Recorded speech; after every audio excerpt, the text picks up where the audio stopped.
Origins. I found myself intrigued by a curious meme that talked about moving on in the context of relationships. It presented 5 areas you would need to consider in your process of healing and moving forward after severing a relational tie. It applies even more to situations where you are left without a clear reason or a proper discussion and mutual decision-making process. Situations like ghosting in a relationship or a sudden firing from employment come to mind as examples. The problem in these situations is that the fortitude required to recover, find resilience, and heal has most likely been damaged by the experience over time. In seeking to build on the relationship, you necessarily let go of elements of your independence and autonomy. You relied on the relationship in a mutual state of encouragement and community. Now, you are required to be mentally healthy even while grieving the loss and seeking to find yourself again in a world without the relationship.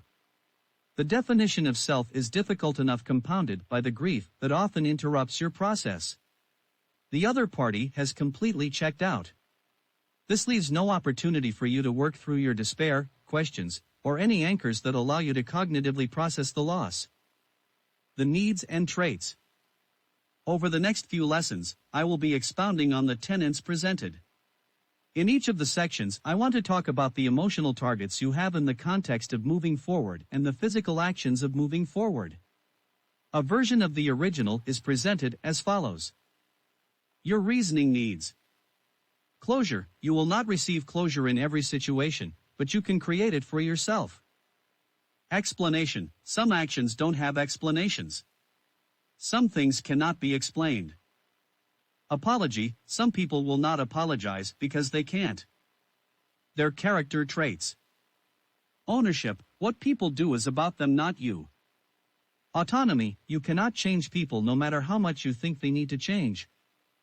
Personhood. Some people hurt others as a preemptive means of protecting themselves. Growth and healing.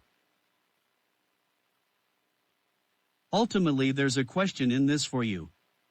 How will you grow and develop from this moment forward, incorporating this experience in a productive way while recognizing and holding the pain that is inherent?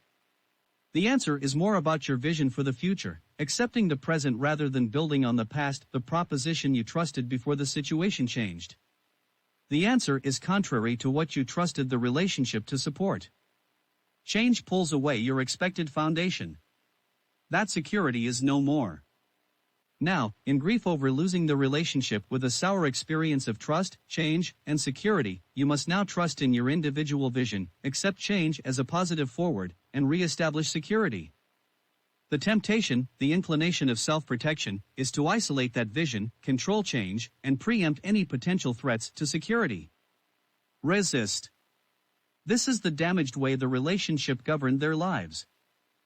You can create an individual vision without isolating yourself from collaborative opportunities. You can inform and manage change in productive ways without overbearing control and possessiveness. You can protect your security, including emotional space, without striking to hurt or discourage others. You can build from the resources you have. Take time to grieve in your sustainable way.